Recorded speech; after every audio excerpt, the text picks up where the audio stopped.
జున్ను, నీకొక కథ చెప్తాను విను.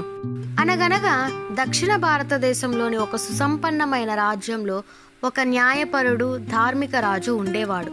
అతను నిజాయితీతో ధైర్యంగా తన ప్రజల్ని పరిపాలించేవాడు. ఒకరోజు రాజుకు ఒక బహుమానం వచ్చింది. అదొక మాయా అద్దం. ఆ అద్దంలో మనసులో ఎలాంటి కోరిక ఉంటే అది నిజం చేసే శక్తి ఉంది. కానీ రాజుకు ఆ విషయం తెలియదు. రాజ్యంలో ఒక పెద్ద వేడుక జరుగుతోంది. రాజు చాలా బిజీగా ఉన్నాడు.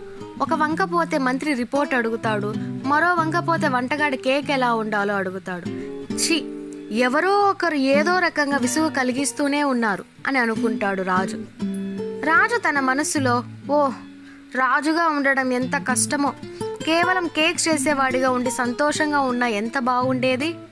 ఇలా అనుకుంటూనే రాజు విసుగుతో నిద్రపోతాడు. రెండవ రోజు ఉదయం రాజు కళ్ళు తెరిచి చూస్తే తన శరీరం మారిపోయింది.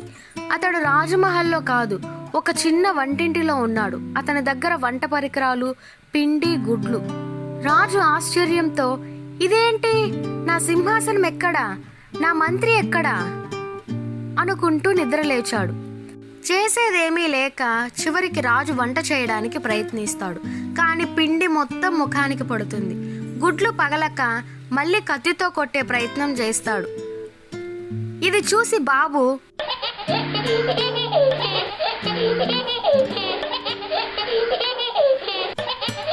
నవ్వుతాడు. ఇక చూస్తే బాబు బేకింగ్ పౌడర్ కి బదులుగా మిర్చి పౌడర్ ని కలుపుతాడు. అది చూసి పాప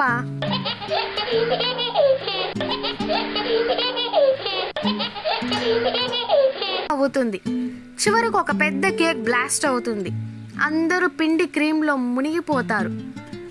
బహుశా గందరగోళంలోనే నిజమైన సంతోషం, కుటుంబ ప్రేమని రాజు గ్రహిస్తాడు. అతడు హృదయపూర్వకంగా కోరుకుంటాడు, నన్ను మళ్ళీ నా రాజమహల్కి తీసుకుపో, కానీ నా అనుభవాన్ని జీవితాంతం గుర్తుంచుకుంటాను అని.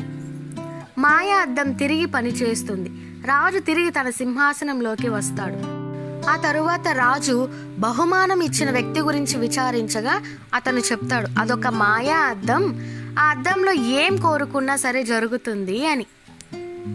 ఇక చివరికి ఆ వేడుకలో రాజు చేసిన కేక్ అందరినీ ఆశ్చర్యపరిచింది.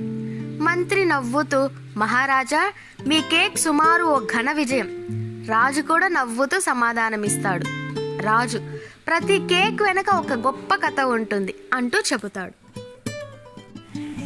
ఈ వీడియో కనుక మీకు నచ్చినట్లయితే ప్లీజ్ ఒక్క లైక్ ఇవ్వండి. ఇలాంటి మరెన్నో వీడియోస్ కోసం వెంటనే సబ్స్క్రైబ్ చేసుకోండి.